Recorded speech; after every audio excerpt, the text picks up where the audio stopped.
Senator مصدق ملک صاحب، آپ وقفے سے پہلے ہم نے ثناء اللہ بلوچ صاحب سے بات کی، جو سابق سینیٹر ہیں اور اس وقت ایم پی اے ہیں بلوچستان کے. تو وہ آپ کی ایک اتحادی پارٹی کے اہم رہنما ہیں، کچھ شکوے شکایتیں کر رہے ہیں، کہہ رہے ہیں ان کے مسائل جو ہیں وہ بلوچستان کی صوبائی حکومت حل نہیں کرے گی، وفاقی حکومت حل کرے گی. تو ہم کیا سمجھیں کہ عید کے بعد جو ہے وہ کسی آپ کی سیاسی مخالف جماعت کی قربانی ہو جائے گی یا آپ کی اپنے ہی کسی اتحادی کی قربانی ہو جائے گی؟ نہیں، میرے خیال میں کسی کی بھی نہیں ہوگی. ایک تو آپ نے وہ مقدمہ خود ہی ان کے سامنے رکھ دیا پروونشل اسمبلی کا. یہ لا اینڈ آرڈر کی جتنی بھی سچویشن ہے یہ پروونشل مینڈیٹ میں، اور بی این پی کا بڑا اثر و رسوخ ہے پروونشل صوبائی حکومت میں. تو صوبائی حکومت کوئی انہوں نے بات وفاقی حکومت کی زیادہ کی، مگر صوبائی حکومت پہ کوئی تبصرہ نہیں کیا. جبکہ یہ جو کچھ بھی انہوں نے گفتگو فرمائی ہے، اگر اس کی جورسڈکشن دیکھیں تو وہ صوبائی حکومت، وہ آپ کی بات درست ہے، لیکن اس بات کو چھوڑ دیں. ایک منٹ، ویسے وفاق کا مطلب یہ ہوتا ہے کہ اگر کوئی کام حل نہیں ہو رہا، rather than taking a legal view، میں یہ سمجھتا ہوں کہ اگر یہ آپس میں قبائلی جھگڑا ہے اور اس میں وفاق کوئی مثبت رول ادا کر سکتا ہے تو وفاق ضرور کرے گا. اور اگر یہ قبائلی جھگڑا نہیں ہے، لا اینڈ آرڈر کی سچویشن ہے جیسا کہ وہ کہہ رہے تھے، تو اس میں بھی اگر وفاق کی ضرورت پڑے گی تو وفاق ضرور مدد کرے گا. جسٹ بیکاز پروونشل رسپانسبلٹی ہے، اس کا مطلب یہ نہیں کہ وفاق جو ہے وہ آؤٹ آف دا وے جا کے مدد نہیں کرے گا. اگر کوئی اس طرح کی سچویشن پیدا ہو رہی تو انشاءاللہ عید کے فوراً بعد اس کو سیٹل کرنے کی کوشش کریں گے، اور میں پیغام بھی پہنچا دوں گا تاکہ اس کو پرفیکٹ طور پہ. اچھا مدر صاحب، آپ بتائیے گا آخر میں کہ آپ کو کیا لگ رہا ہے کہ عید کے بعد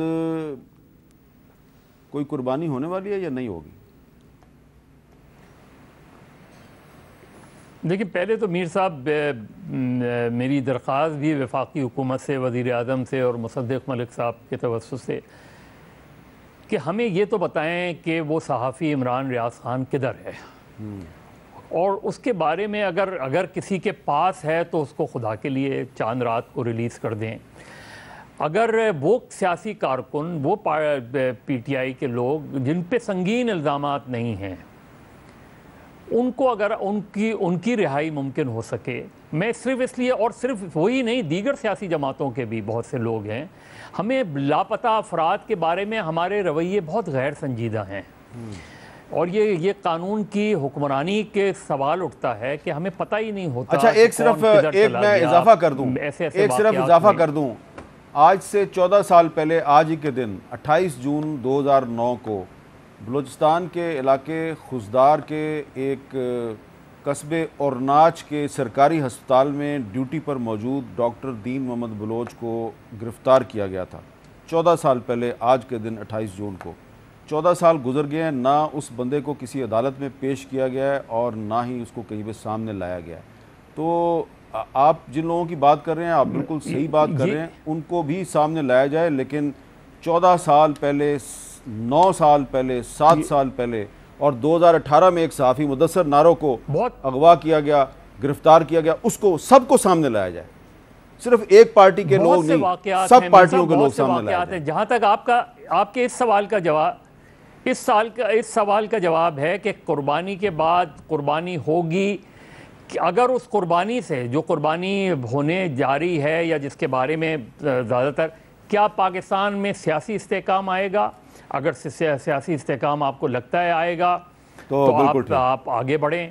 مجھے نہیں لگتا کہ پاکستان میں پولیٹیکل انسرٹنٹی ختم ہونے جا رہی ہے، اور اگر انسرٹنٹی نہیں ختم ہوتی تو پاکستان میں اکنامکس انسرٹنٹی بھی نہیں ختم ہوگی. جی بالکل ٹھیک ہے. اس لیے یہ حکومت، اتحادیوں اور تمام سیاسی جماعتوں کا کام ہے کہ وہ کریں. اور خدا کے لیے جو خواجہ آصف صاحب نے کل سوشل میڈیا کے حوالے سے بات کی، ریگولیشنز کی اگر بات کریں، سیلف ریگولیشنز کی بات کریں، تو پہلے اسٹیک ہولڈر سے بیٹھ کے بات چیت تو کر لیں. یہ وہی کر رہے ہیں مدر صاحب، یہ وہی کام ہے جو پچھلے سال تحریک انصاف کی حکومت نے کیا تھا کہ پی کا امینڈمنٹ آرڈیننس جو ہے وہ امپوز کر دیا تھا، اور بالکل اس کے ذریعے جو ہے ہم پہ مزید پابندیاں لگائی تھی. آخر میں نے آپ سے ایک بات پوچھنی ہے، کیونکہ جو بات آپ کہنا چاہ رہے تھے وہ تو مدر صاحب نے کہہ دی.